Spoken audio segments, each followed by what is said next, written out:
Wow! এইবার বিশ্ব record করলেন আমাদের মেগাস্টার শাকিব খানের নতুন সিনেমা বরবাদ। বরবাদ সিনেমাটি মুক্তি পেয়েছে গত 4 দিন আগে ঈদ উল ফিতরের দিন। এর মধ্যেই রেকর্ড করলেন বরবাদের সিনেমা হলের টিকিট বিক্রি করে। মেগাস্টার শাকিব খানের বরবাদ সিনেমা ছাড়া অন্য কোনো সিনেমা এই রেকর্ড করতে পারবে না। এবং সাকিবিয়ান ভক্তরা বলতেছে যে আমাদের মেগাস্টার শাকিব খানের এই রেকর্ড আগামী 100 বছরেও অন্য কোনো সুপারস্টার ভাঙতে পারবে না, এমনটাই আশা করছেন সাকিবিয়ান ভক্তরা। সো গাইস, গত 4 দিনে বরবাদ সিনেমা আয় করেন প্রায় 50 লাখ টাকার উপরে। এই ঈদ উল ফিতরে ছবি রিলিজ হয়ে অনেকগুলা, তার মধ্যে যে ছবিগুলো সোশ্যাল মিডিয়ায় ভাইরাল ছিল সেগুলো হচ্ছে বরবাদ, দাগি ও সিএম এর করা জঙ্গলি ছবিটি। তার মধ্যে আফরান নিশোর দাগি সিনেমাটি ইতিমধ্যে মোটামুটি ভালো জনপ্রিয়তা পেয়েছে।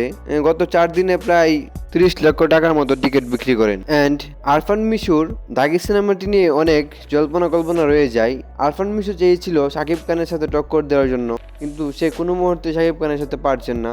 আর অন্যদিকে সাকিবিয়ান ভক্তরা বলতেছেন যে আরফান নিশু কোনোভাবেই সাকিবের দ্বারে কাছে আসতে পারবে না, এটা হচ্ছে তাদের বিশ্বাস। সো গাইস, আপনার কি মনে হয় আরফান নিশু কি পারবে সাকিবের সাথে টক্কর দিতে?